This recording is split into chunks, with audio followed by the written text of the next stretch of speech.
ठीक है, श्लोक रिसाइट करेंगे। शृण्वताम विनोदां सब कथा कृष्ण सर्वकथा कृष्ण पुण्य श्रवण कीर्तन पुण्य श्रवण कीर्तना हृदयंतस्थो हृदयसस्तो हि अभद्राणि इह भद्राणि विधुनोति विदुनोति विद्युन्नोति सुहृतस्ताम। सुहृदस्ताम्। सुहृदस्ताम्। ठीक है, कल हमने श्लोक का अनुवाद कर लिया था। प्रत्येक हृदय में परमात्मा स्वरूप स्थित तथा सत्यनिष्ठ भक्तों के हितकारी भगवान श्री कृष्ण। ठीक है, बिल्कुल क्लियर बोला जा रहा है कि परम सभी भक्तों के हितकारी, हितैषी, वेलविशर कौन? भगवान श्री कृष्ण सभी जीवों के हृदय में कैसे हैं? परमात्मा रूप में स्थित हैं। उस भक्त के हृदय से भौतिक भोग को भौतिक भोग की इच्छा को हटाते हैं जिसने उनकी कथाओं को सुनने में रुचि उत्पन्न कर ली है, क्योंकि ये कथाएं ठीक से सुनने तथा कहने पर अत्यंत पुण्यप्रद हैं। ठीक है, तात्पर्य श्री अभय चरणारविंद भक्ति वेदांत स्वामी श्रील प्रभुपाद के द्वारा। श्रील प्रभुपाद की जय। यही। ठीक है, कोई डिवोटी पढ़ना चाहेगा?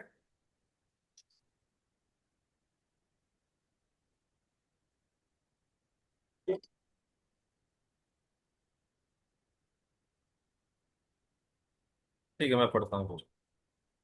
भगवान श्री कृष्ण की कथाएं उनसे अभिन्न हैं। जो श्रील प्रभुपाद सबसे पहली लाइन ही इस तात्पर्य में क्या लिख रहे हैं कि जो भगवान की कथाएं हैं वो उनसे अभिन्न हैं। भगवान के नाम, रूप, गुण, लीलाएं, भगवान का जो नाम है, भगवान की कथाएं हैं, वो भगवान से अभिन्न है। भिन्न मतलब अलग है, अभिन्न मतलब अलग नहीं है, वो बिल्कुल भी अलग नहीं है। हाँ, चैतन्य महाप्रभु ने बताया, नाम नामकारी बहुधा निज सर्व शक्ति त्राट पिता नियमित स्मरणे न काल। ये जितने भी भगवान के नाम है, भगवान ने क्या किया है? अपनी सारी शक्तियां उनके अंदर में डाल दी है। एक बार एक भक्त प्रवचन कर रहे थे और श्रील प्रभुपाद बैठ के सुन रहे थे। तो भक्त बोलते कि जो भगवान कृष्ण उनके नाम में है। तो श्रील प्रभुपाद उनसे बाद में पूछते, बताओ भाई कहाँ पे है? क में है, र में है, श में है, अण में है, कहाँ पे है? कहाँ पे है कृष्ण? बताइए। तो श्रील प्रभुपाद उनको बताते कि भगवान उनके नाम में नहीं है। जो ये नाम है ये भगवान है, ये भगवान का अवतार है। कली कली काले कृष्ण नाम रूपी अवतार। कली काल में क्या है? भगवान ने नाम के रूप में अवतार लिया है। ठीक है, ये ऐसा नहीं है कि कोई अलग से वो बोलना पड़ेगा कि भगवान नाम के अंदर में है, नहीं। ये जो नाम है, नाम ही भगवान है ना। कल भी हमने एग्जाम्पल लिया था, अगर हमें भूख लगे और हम आम आम बोलने लग जाएं, तो आम बोलने से हमारी भूख प्यास कुछ भी मिटने वाला नहीं है, उसका टेस्ट भी आने वाला नहीं है। पर हम कृष्ण कृष्ण बोल रहे हैं, तो कृष्ण में और उनके नाम में कोई भी भेद नहीं है। There is no difference. अतएव पर इसमें शर्त क्या है? अगर कोई भगवान को सही में पाना चाहता है, इसमें शर्त क्या है? अतएव जब भी अपराध रहित होकर भगवान के बारे में श्रवण तथा उनका गुणगान किया जाता है, तो यह समझना चाहिए कि वहां पर भगवान कृष्ण दिव्य शब्द के रूप में उपस्थित हैं, जो साक्षात भगवान के समान ही शक्तिमान हैं। तो मेन इंपॉर्टेंट चीज क्या है कि जो ये श्रवण कीर्तन की प्रोसेस है, जो चैंटिंग प्रोसेस है, इसको कैसे करना है? अपराध रहित। कितने प्रकार के नाम अपराध हैं? 10 प्रकार। 10 प्रकार के प्रभु जी। हाँ, 10 प्रकार के नाम अपराध हैं। उनसे बचते हुए 3 स्टेज होती हैं नाम जप में। वो सबसे पहली स्टेज है अपराध युक्त नाम।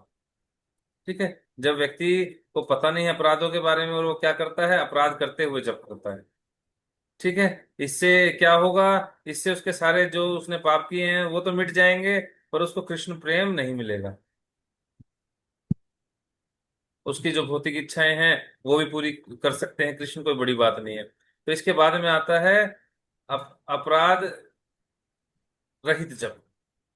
ठीक है, जब वो इन 10 प्रकार के अपराधों से बचते हुए जप करने लगता है। और तीसरा है शुद्ध नाम। जो ये शुद्ध नाम है, ये जब व्यक्ति अपराध रहित जप करने में पूरा परफेक्ट हो जाएगा और उसके बाद में पूरे ध्यान पूर्वक जप करने लगेगा, तो शुद्ध नाम उसके मुख से निकलने लगेगा। और ये शुद्ध नाम, नोइज आ रही है इनसे। और ये शुद्ध नाम क्या करता है? ये शुद्ध नाम ही कृष्ण प्रेम प्रदान करता है। श्री चैतन्य महाप्रभु अपने शिक्षाष्टक में स्पष्ट रूप से घोषित करते हैं कि भगवान में के पवित्र नाम में भगवान की सारी शक्तियां निहित हैं, और उन्होंने अपने असंख्य नामों को वही शक्ति प्रदान की है। इसके लिए कोई समय अवधि निश्चित नहीं है। कोई भी व्यक्ति अपनी सुविधा के अनुसार ध्यान पूर्वक तथा आदर पूर्वक पवित्र नाम का जप कर सकता है। भगवान हम पर इतने दयालु हैं कि वे हमारे समक्ष दिव्य शब्द के रूप में साक्षात उपस्थित हो सकते हैं, किंतु दुर्भाग्यवश हमें भगवान के नाम और उनकी लीलाओं को सुनने तथा उनका महिमा गान करने के प्रति कोई रुचि नहीं है ना। है ना, कि जो भगवान है, भगवान इतने दयालु हैं, भगवान ने क्या किया, वो अपने नाम के रूप में ही कलयुग में प्रकट हो गए। है ना, सतयुग में कितनी तपस्या करनी पड़ती थी, 60,000 सालों के लिए। त्रेता में यज्ञ करने पड़ते थे बड़े बड़े, द्वापर में बड़े बड़े मंदिर बनवाने पड़ते थे, विग्रह सेवा करनी पड़ती थी। और कलयुग में कितनी आसानी से भगवान को पा लेने के लिए भगवान ने अपने नाम रूप गुण लीलाओं में पूरी अपनी सारी शक्तियां डाल दी हैं। और कोई व्यक्ति अगर ध्यान पूर्वक नामों का जप करे, भगवान की लीलाओं का श्रवण और कीर्तन के प्रोसेस में लग जाए, तो आराम से भगवान के धाम में जा सकता है। Krishna is very eager. Krishna हमसे ज्यादा ईगर हैं, हमसे ज्यादा तत्पर हैं हमें अपने धाम में बुलाने के लिए। पर दिक्कत कहाँ है? हम भगवान के धाम में जाना नहीं चाहते। हम पहले ही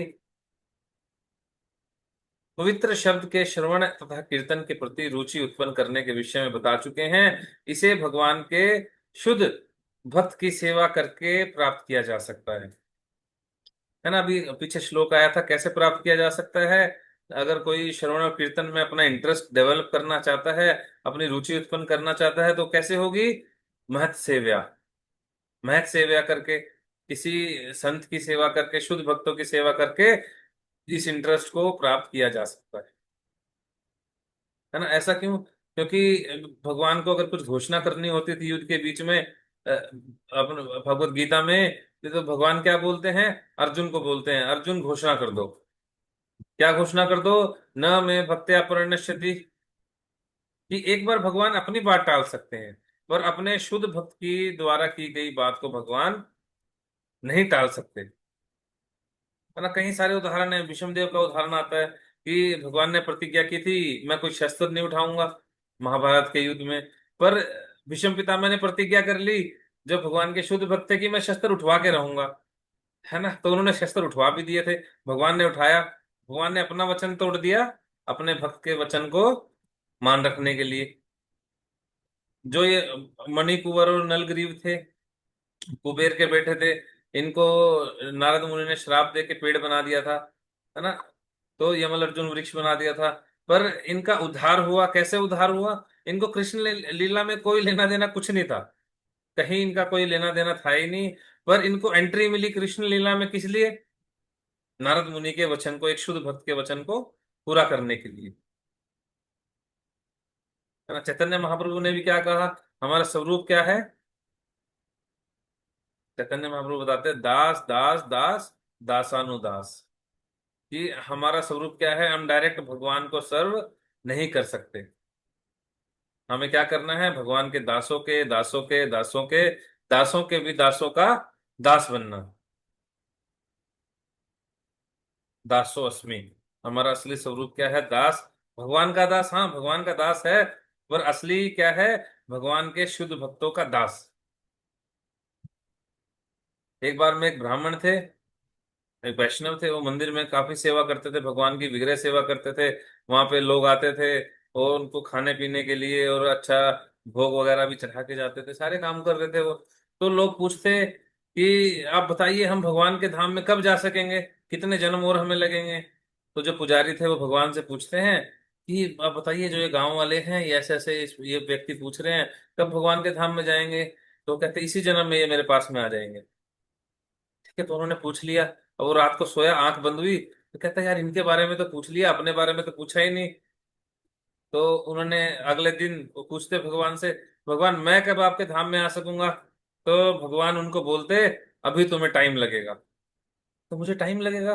वो तो प्लेट जो आरती की थी नीचे रख के बोले, कहते मैं तो आपकी इतनी सेवा कर रहा हूँ, बोले गांव वाले कुछ भी नहीं कर रहे, ये आपके धाम में इसी जन्म में आ जाएंगे, और मुझे क्यों टाइम लगेगा अभी। तो भगवान बोलते कि क्योंकि ये आपकी सेवा कर रहे हैं, ये मेरे भक्त की सेवा कर रहे हैं, इसलिए आपके पास में, इसलिए ये मेरे धाम में इसी जन्म में आ जाएंगे। जो ये भक्त थे वो तो आरती की प्लेट वहीं छोड़ के चल दिए। कहते ठीक है, कहते कोई और पुजारी अपॉइंट करो, मैं तो चला। वो फिर एक वैष्णव के, अब इनको सारे जानते थे, फेमस पुजारी थे ये, भगवान की बहुत सेवा करते थे, वैष्णव थे अच्छे। तो किसी और भक्त के यहाँ पे जाते हैं, किसी और भक्त के यहाँ पे, मतलब अनेक भक्तों के यहाँ पे जाते हैं, ये मैं आपकी सेवा करना चाहता हूँ। अभी इनसे कौन सेवा लेगा। इतने बड़े पुजारी, हेड पुजारी, इतने बड़े वैष्णव, विख्यात वैष्णव थे, तो सारे, कोई भी उनसे सेवा नहीं लेना चाहता। तो एक वैष्णव के घर में जाते हैं, वो वैष्णव वहां पे थे नहीं, यात्रा पे गए हुए थे। उनकी पत्नी थी, वो उनको जानती नहीं थी। तो वो उनको बोलते कि मैं आपके घर में दास, मैं आपके यहाँ पे काम कर दूंगा। तो कहते हमारे पास तो कुछ है नहीं देने के लिए, मेरे पास कोई पैसा वगैरह है नहीं। तो वो बोलते सामने से जो वैष्णव थे कि मैं आराम से, जो ये गाय भैंसों वाला तबेला है, गायों वाला तबेला, मैं यहीं पे रह लूंगा। जो ये आपकी गौशाला है, गौशाला के अंदर मैं रह लूंगा, गायों का भी काम कर दूंगा, आप जो काम बोलेंगे मैं वो करूंगा। मुझे खाने, बस सिर्फ आप मुझे प्रसाद दे दीजिए, खाना दे दीजिए। वो कहती है अरे अरे, तो बहुत बढ़िया है, इतने इतने में तो नौकर मिल रहा है, अच्छा। तो बहुत अच्छे से वो उनकी सेवा करने लगे, सारी गायों की सेवा करने लगे। जब वो भक्त आए, वो आए तो उन्होंने पहचान लिया एक सेकंड में। तो उन्होंने कहा भाई ऐसे कैसे। तब उन्होंने बताया कि भगवान ने बोला है, भगवान के धाम जाने के लिए मुझे क्या करना पड़ेगा, किसी वैष्णव की सेवा करनी पड़ेगी। ठीक है, तो भगवान को अपने भक्त बहुत प्रिय हैं, है ना। जो भक्त प्रचार में लगते हैं, और जो भगवान के शुद्ध भक्त हैं, भगवान को अपने भक्त ज्यादा प्रिय हैं। भगवान अपने भक्तों की बात को कभी टाल नहीं सकते, है ना। हम लोग भी बोलते हैं, जब कभी महाराज जी वगैरह आते हैं, या शुद्ध जो हमसे सीनियर डिवोटीज, हम उनको बोलते हैं आशीर्वाद दीजिए महाराज जी, आशीर्वाद दीजिए, आशीर्वाद दीजिए, आशीर्वाद दीजिए। तो एक बार महाराज जी बोलते, there is no free lunch, कुछ भी फ्री में मिलने वाला नहीं है। आशीर्वाद कैसे मिलता है, आशीर्वाद मांगने से मिल जाएगा। आप सभी डिवोटीज से क्वेश्चन है, आशीर्वाद फ्री में मिल जाएगा। नहीं प्रभु जी, अरे प्रभु जब जी। कोई सेवा करेगा अपने आप से महाराज जी आशीर्वाद देंगे। जब शुद्ध भक्त देखता है कि ये जो डिवोटी है, ये भगवान की सेवा में इतनी तत्परता से लगा हुआ है, इतनी अच्छे से सेवा कर रहा है, तो उसके हृदय से आशीर्वाद अपने आप निकलेगा। और जब हृदय से वो आशीर्वाद निकलता है, तब वो आशीर्वाद काम करता है। मांगने से आशीर्वाद ठीक है, मांग लीजिए, कुछ आशीष वचन कुछ मिल जाएगा, कुछ ना कुछ थोड़ी बहुत कृपा मिल जाएगी। ठीक है, वैष्णवों के दर्शन से ही मिल जाती है, वैष्णवों की पदधूलि से मिल जाती है। ठीक है, पर असली कृपा अगर चाहिए किसी को, तो कृपा मिलेगी सेवा करके। कुछ भी फ्री में इस संसार में नहीं मिलता। ठीक है, तो उसके लिए क्या करना पड़ता है, सेवा करनी पड़ती है। भगवान अपने भक्तों के साथ परस्पर आदान प्रदान करते रहते हैं। जब भगवान देखते हैं कि भक्त उनकी सेवा में प्रवेश पाने के लिए पूर्ण निष्ठा से तत्पर है, और फलस्वरूप उनके विषय में सुनने का इच्छुक है, तो वे भक्त के भीतर इस तरह से कार्य करते हैं कि भक्त उनके पास सरलता से वापिस चला जाए। तेषाम सततयुक्तानाम भजताम प्रीति पूर्वकम ददामी बुद्धि योगम। कोई अगर भगवान की सेवा में तत्पर है, तेषाम सतत युक्ता नाम, ऐसा भक्त जो भगवान की सेवा में कैसे युक्त है, सतत, सतत मतलब हमेशा, जो हमेशा भगवान की सेवा करने में तत्पर रहता है, तेषाम सतत युक्ता नाम भजताम प्रीति पूर्वकम। और वो भगवान को कैसे भजता है, कैसे सेवा करता है, अरे गुरु जी ने सेवा दे दिया, अरे प्रभु जी ने, माता जी ने सेवा लगा दिया, अभी करनी पड़ेगी, ओ मेरे पास पहले ही टाइम नहीं है, ये मुझे अलग से सेवा दे देते हैं। क्या पता कभी कॉलिंग की सेवा, कभी कोई सेवा, कभी कोई सेवा दे दी। वो एक बर्डन लेके सेवा कर रहा है। भगवान यहाँ पे कौन सी सेवा बोल रहे हैं? भजताम प्रीति पूर्वकम। तो भगवान को कैसे भजता है? प्रीति पूर्वक। प्रीति पूर्वक मतलब प्रेम से। जो सेवा कर रहा है वो प्रेम से सेवा कर रहा है। शिल प्रभुपाद ने क्या बोला था जब उनको बोला गया था कि आप मत जाइए रशिया में, आप ठंडे देशों में मत जाइए, आप यहीं पे रहिए? याद है किसी को लाइन? जी प्रभु जी, हरे कृष्णा। लेकिन प्रभु जी हिंदी में है। हाँ, हिंदी में बता दीजिए माता जी, कोई बात। कहते कि आप मेरे इस सौभाग्य को मत छीने। हाँ, किसी को इंग्लिश में याद है क्या बोला था शिल प्रभुपाद ने? Don't take my privilege to serve for Krishna. हाँ, please don't take away my privilege to struggle for Krishna. Serve नहीं, स्ट्रगल, संघर्ष। कि मेरा सौभाग्य मुझसे मत छीनिए कृष्णा के लिए संघर्ष करने का। कृष्णा के लिए सेवा करना है, जो सर्व करना है, संघर्ष करना है, वो कोई बर्डन नहीं है। अगर उसको कोई बर्डन मान के कर रहा है कि जबरदस्ती अब मुझे करना पड़ेगा, मुझे करना पड़ रहा है, तो ये सेवा सेवा नहीं है। वो थोड़े टाइम में सेवा छूट जाएगी, रियलिटी है। वो थोड़े टाइम तक ही कर पाएगा, उसके बाद में कर ही नहीं पाएगा। तो सेवा क्या है? भगवान किस भक्त से प्रसन्न प्रसन्न होते हैं? जो सेवा को प्रिविलेज, अपने सौभाग्य के रूप में लेता है कि हाँ, ये मेरा सौभाग्य है कि मैं भगवान की सेवा, कुछ सेवा कर पा रहा हूं। क्योंकि भक्त जानता है एक मनुष्य शरीर में ही वो भगवान की सेवा कर सकता है। तो भगवान क्या करते हैं ऐसे भक्त के साथ में? जो सतत तेषाम सतत युक्ता नाम भजताम प्रीति पूर्वकम, जो ये काम करता है भगवान उसके साथ में क्या करते हैं? ददामी बुद्धि योगम। ददामी मतलब देता हूं, बुद्धि योगम मतलब इंटेलिजेंस। क्योंकि भगवान ही क्या है? भगवान से ही स्मरण शक्ति है, भगवान से ही विस्मृति है। भगवान गीता में कहते हैं ना कि जो स्मरण शक्ति है वो मेरे से ही है, जो भूलने की शक्ति है वो मेरे से ही है। तो भगवान उसको ऐसी बुद्धि देते हैं, ददामी बुद्धि योगम तम येन माम उपयांति थे, कि वो भक्त मेरे पास में वापिस आ सके।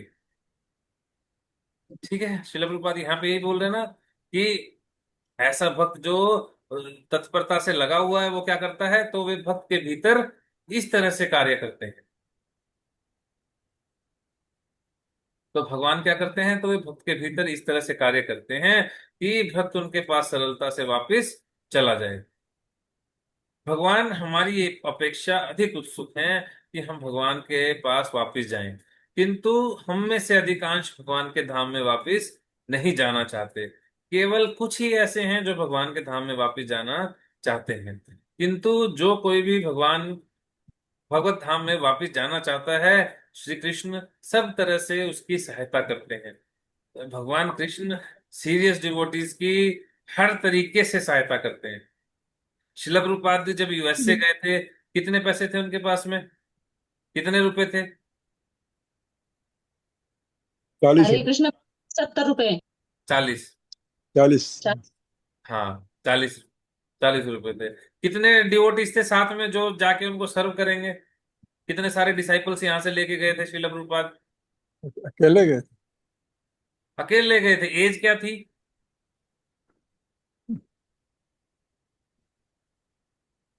भूषण कृष्णा प्रभु जी प्रभु थे जी 10 साल 70 का। years 70 थे प्रभु जी। 70। 70 की एज में एक बूढ़ा व्यक्ति एक जहाज के अंदर में जा रहा है, और हम में से कोई, मेरे ख्याल से मैं तो खुद अपने आप से इमेजिन नहीं कर सकता अगर मेरे को बोल दिया जाए वहां पे जाके ऐसे ऐसे काम करना है, इतना बड़ा पूरी एक इंटरनेशनल सोसाइटी बनानी है, और पैसे भी नहीं दिए जा रहे, साथ में कोई व्यक्ति भी भेजा नहीं जा रहा। एक यंग व्यक्ति भी अकेले जाने की सोच नहीं सकता, मेरे हिसाब से मैं तो नहीं सोच सकता। ठीक है, आप लोगों का पता नहीं। शिला प्रभुपाद ने कैसे पॉसिबल करके दिखाया है?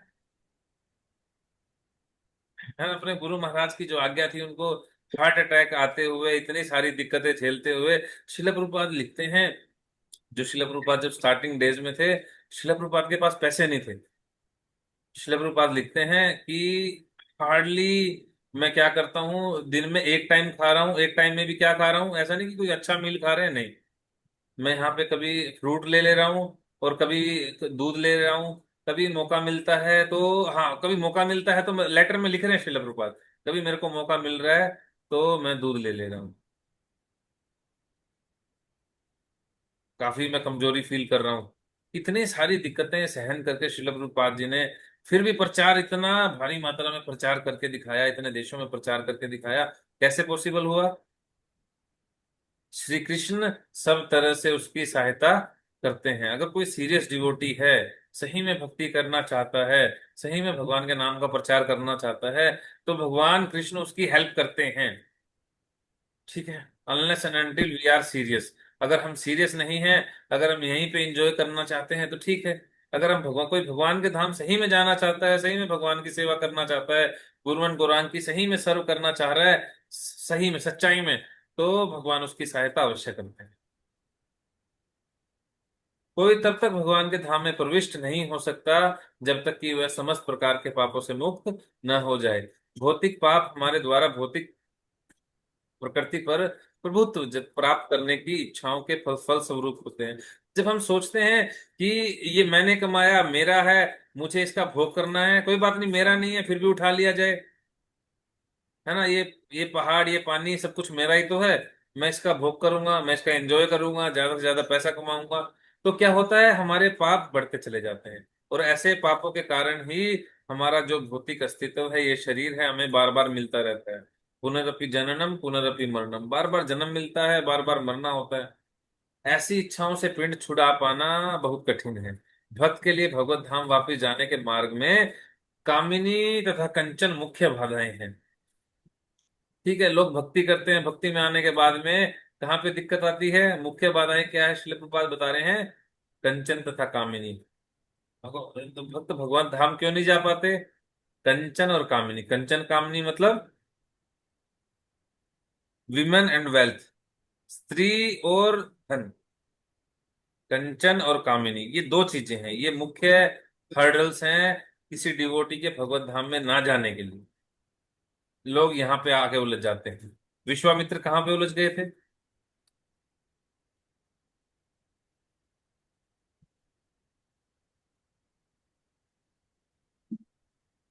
मेनिकाई थी, हरे कृष्ण। मेनकाई थी, ठीक है। वेलकम। हाँ, कंचन और कामिनी, व्यक्ति पैसे के चक्कर में और स्त्री के चक्कर में। अब ये आगे आएगा एक तात्पर्य में, श्रील प्रभुपाद बता रहे हैं तात्पर्य में, हाँ श्लोक में तात्पर्य, श्लोक के अनुवाद में बता रहे हैं श्रील प्रभुपाद, आगे आएगा आई थिंक 13 चैप्टर में आएगा कि जो हम अगर भौतिक अस्तित्व में अगर हम फंसे हुए हैं, ये स्टार्टिंग कहाँ से होती है? सारी स्टार्टिंग होती है काम वासना से। एक बार व्यक्ति काम वासना के चक्कर में फंस गया तो उसकी जो और भी वो पापों में अलग अलग से फंसता चला जाता है।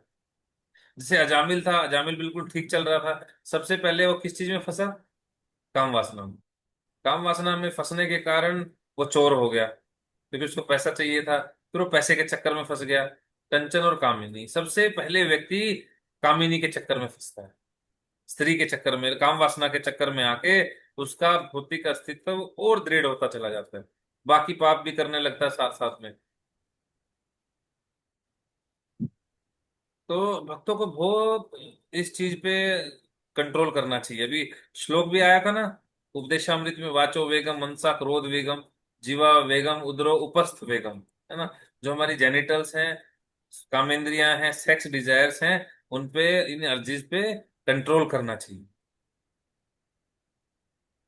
भक्ति पथ में अनेक दिग्गज इन प्रलोभनों का शिकार हो जाते हैं। लोग भक्ति पथ पे आने के बाद में क्या होता है, इन प्रलोभनों का शिकार हो जाते हैं और इस प्रकार से मुक्ति पथ से लौट आते हैं।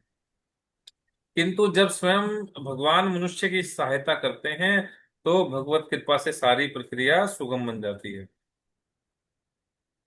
कामिनी तथा कंचन के संसर्ग में आकर अशांत होना कोई आश्चर्य की बात नहीं है, क्योंकि प्रत्येक जीव लंबे समय से व्यवहारिक दृष्टि से कहें तो अनादि काल से ऐसी वस्तुओं से जुड़ा रहा है, और इस बेगानी प्रकृति से छुटकारा पाने में समय लगता है ना। किसी व्यक्ति को बोलिए कि माला करिए, मंदिर आइए, टाइम नहीं लगता, माला करे मन नहीं लगता। पर व्यक्ति जैसे ही थोड़ा सा बड़ा होता है, वो काम वासना के बारे में तुरंत सीख जाता है, पैसों के बारे में तुरंत सीख जाता है।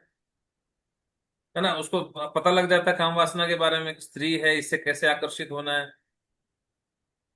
तो मतलब इन कामों में, काम वासना के चक्कर में वो व्यक्ति फंसता, अपने आप से फंस जाता है, कोई उसको बताए ना बताए, वो अपने आप से अट्रैक्ट होना स्टार्ट कर देता है।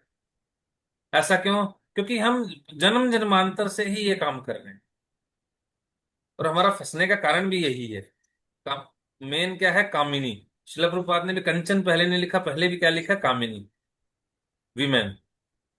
और ये कोई आश्चर्य की बात नहीं है, क्योंकि प्रत्येक जीव, हर जीव क्या है, लंबे समय से इसी में लगा हुआ है। व्यवहारिक दृष्टि अगर सही से बताएं तो अनादिकाल से जुड़ा हुआ है, और एकदम से ऐसे छूट पाना आसान नहीं है। सारी चीजें चली जाती हैं, चाय, लहसुन, प्याज, ये सारी भी, चॉकलेट खाना, मांस खाना, ये सारी चीजें छूटने लगती हैं। पर अंत में आके व्यक्ति कहाँ पे फंसता है? कामिनी में, विमेन में, काम वासना के चक्कर में। किंतु यदि कोई भगवान के यश का श्रवण करने में जुट जाता है, तो धीरे धीरे उसे अपनी असली स्थिति की अनुभूति हो जाती है। अगर कोई भगवान की, सही में भगवान के श्रवण कीर्तन के प्रोसेस में लगता है, तो उसको क्या होता है? उसको अपनी स्थिति का पता लगता है। भगवत कृपा से ऐसे भक्त को प्रचुर शक्ति प्राप्त होती है, जिससे वह विघ्नों से अपनी रक्षा कर सकता है, और सारे अनर्थ उसके मस्तिष्क से क्रमशः दूर हो जाते हैं। हरे कृष्णा। श्री प्रभुपाद की जय। क्षमा कीजिएगा, थोड़ा लेट हो बिल्कुल। गया।